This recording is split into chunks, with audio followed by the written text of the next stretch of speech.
আসসালামু আলাইকুম ওয়া রাহমাতুল্লাহি ওয়া বারাকাতুহু। সম্মানিত দর্শক সকলকে আবারও স্বাগত জানাচ্ছি বিআর মাসুদ ব্লগে ইন্ডিয়ান ভিসা রিলেটেড আরও একটা নতুন ভিডিওতে। তো বন্ধুরা, প্রথম কথা হচ্ছে আপনারা হয়তো যারা নিয়মিত ভারতীয় ভিসার ব্লগগুলো দেখেন তারা সবাই জানেন যে সাধারণত ভিসা আবেদনে কী কী কাগজ লাগে। তো আপনাদের মনে হতেই পারে যে আবার কেন নতুন করে এই ভিডিওটা দেখব। তো বন্ধু, মূল কথা হচ্ছে যে মূল প্যাটার্নটা একই আছে, তবে কিছু সাবসিকুয়েন্স পরিবর্তন এসেছে যেগুলো অবশ্যই আপনার জানা দরকার। আর এগুলো না জানার কারণে দেখা যাচ্ছে যে আপনি ভিসা আবেদন করলে আপনার ভিসা আবেদনটা বাতিল হয়ে যাচ্ছে। এক কথায় এই সমস্ত খুঁটিনাটি বিষয়গুলো আপনাকে কেউ গিয়ে কানে কানে বলে আসবে না। তো এগুলো জানার জন্য অবশ্যই আপনাকে এই ভিডিওটা দেখতে হবে। তো ভিডিওটা শুরু থেকে শেষ পর্যন্ত দেখুন। আশা করছি আপনার এই ভিডিওতেই আপনার ইন্ডিয়া যাওয়ার জন্য যা যা রিকোয়ার কাগজগুলো দরকার সেগুলো আপনি বুঝতে পারবেন। তো বন্ধু, একটা কথা যে প্রথমেই আপনি যখন ভারতের ভিসার জন্য আবেদন করবেন, মন স্থির করবেন, তখন কিন্তু আপনাকে একটা কাজ করতে হবে, সেটা হচ্ছে অনলাইনে আপনাকে একটা ফর্ম পূরণ করতে হবে এবং এই ফর্মটা একদম নির্ভুলভাবে পূরণ করতে হবে। এখানে অনেকেই ধৈর্যহীনভাবে ফর্ম পূরণ করে, ঢালাওভাবে দেখা যাচ্ছে কিছু তথ্যের উপাত্ত এখানে যোগ করা হয়, যেটা দেখা যাচ্ছে পাসপোর্টের সাথে বা এনআইডির সাথে মিলে না।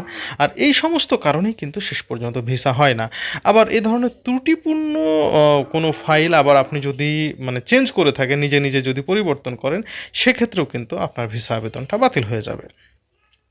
তো আপনারা সবাই জানেন যে মূল পাসপোর্ট এবং সেই পাসপোর্টের 6 মাস কমপক্ষে মেয়াদ থাকতে হবে। তবে আমি বলব 6 মাস নয়, মেয়াদটা 8 মাস হতে হবে। সাধারণত 6 মাস টানা মেয়াদ আছে, আপনি আবেদন করতে গেলেন, দেখা যাচ্ছে সেখানেই 10-15 দিন চলে গেল। এই সমস্ত ক্ষেত্রেও কিন্তু আপনার ভিসা বাতিল হয়ে যাবে, এটা আপনি নিশ্চিত থাকেন। এবং আর একটা কাজ, এই বিষয়টা হচ্ছে খুবই গুরুত্বপূর্ণ, আপনারা খুব মনোযোগের সঙ্গে শুনবেন।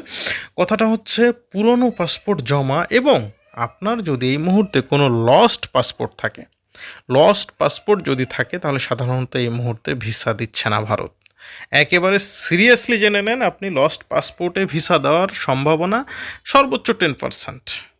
অন্যান্য দেশ আপনাকে ভিসা দেবে, কিন্তু লস্ট পাসপোর্ট যদি আপনার থাকে সেটা দেবে না। তো আপনার সমস্ত পুরনো পাসপোর্টগুলো আপনি সাথে জমা দিবেন এবং সাম্প্রতিক তোলা রঙিন ছবি, অবশ্যই টি শার্ট পরে নয়।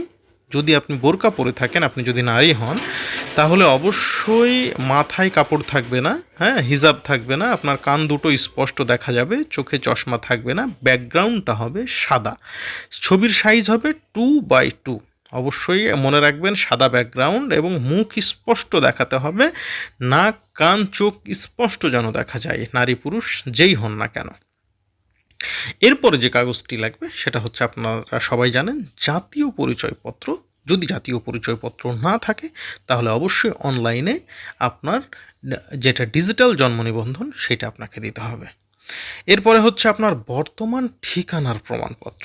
এই ঠিকানার প্রমাণপত্র হিসেবে আপনি বিদ্যুৎ বিল, গ্যাস বিল বা টেলিফোন বিল যে কোনো কাগজ দিতে পারেন। এখন অনেকে হয়তো বলবেন যে ভাই, আমার তো প্রিপেইড মিটার, আমরা তো কার্ড ব্যবহার করি এবং কার্ডের মাধ্যমেই মোবাইল বিল পরিশোধ করি, এখন আমরা কি করব? সেক্ষেত্রে যেটা করবেন, আপনি আপনার কার্ডের এপিট ওপিট প্রিন্ট করবেন, ফটোকপি করে জমা দিতে পারেন। অথবা যখন প্রিপেইড কার্ডটা নেওয়া হয় সেই মুহূর্তে একটা রেজিস্ট্রেশন ফর্ম দেওয়া হয়, আপনার নামে যে থাকতে হবে এটা তেমন না, আপনি যে বাসায় ভাড়া আছেন সেই বাসার মালিকের থাকলেই হবে। ইভেন আরও একটা বিষয়, আপনি যে বাসায় ভাড়া থাকেন সেই বাসার ভাড়ার রসিদ, এটা কখনো চাচ্ছে আবার কখনো চাচ্ছে না, এটা কিন্তু মাথায় খুব ভালো করে ঢুকিয়ে নেন। বাড়ি ভাড়ার রসিদ কমপক্ষে 6 মাসের বাড়ি ভাড়ার রসিদ, এটা আপনি সাথে রাখবেন, এটা আপনার প্রয়োজন হলেও হতে পারে। এবং এছাড়াও আপনি যেখানকার স্থায়ী বাসিন্দা সেখানকার একটা নাগরিক সনদপত্র আপনি সাথে রাখবেন, কারণ এটাও কখনো কখনো প্রয়োজন হচ্ছে, আবার প্রয়োজন নাও হতে পারে, তবে সঙ্গে রাখাটা বুদ্ধিমানের কাজ হবে। এরপর হচ্ছে আর্থিক সক্ষমতার প্রমাণপত্র। অবশ্যই আপনাকে আর্থিক সক্ষমতার প্রমাণ দিতে হবে, কমপক্ষে 6 মাসের ব্যাংক স্টেটমেন্ট, ন্যূনতম 3 মাস ছাড়া আসলে কখনোই তারা গ্রহণ করবে না। এবং এর পাশাপাশি একটা কথা মনে রাখবেন যে ইতিপূর্বে কিন্তু $150 সমপরিমাণ অর্থ দেখাতে হতো, কিন্তু এখন দেখাতে হবে $200 সমপরিমাণ আপনাকে ব্যাংক ব্যালেন্স দেখাতে হবে। এবং আপনি যে ব্যাংক স্টেটমেন্টটা দিবেন সেটা কিন্তু অবশ্যই ব্যাংক কর্মকর্তাকে বলে দিবেন যে এটা আমি ভারতীয় ভিসার জন্য আবেদন করব, এই কারণে এটা দিচ্ছি, অবশ্যই আমাকে একটা কিউআর কোড সিস্টেম করে দেন।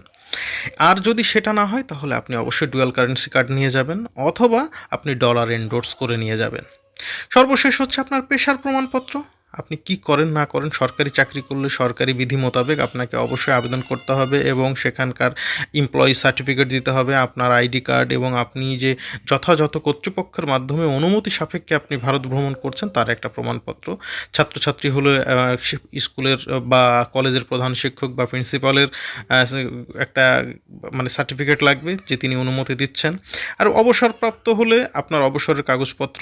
আর যদি আপনি বেসরকারি কর্মকর্তা কর্মচারী হয়ে থাকেন সেক্ষেত্রে আপনাকে আপনার বসের কাছ থেকে এনওসি নিয়ে জমা দিতে হবে। এরপর আপনি আপনার আবেদনপত্র জমা দিবেন। ইনশাল্লাহ আশা করা যায় এই সমস্ত কাগজ ঠিক থাকলে আপনি ভারতের ভিসা পেয়ে যাবেন। সকলে ভালো থাকবেন। আসসালামু আলাইকুম রহমতুল্লাহ।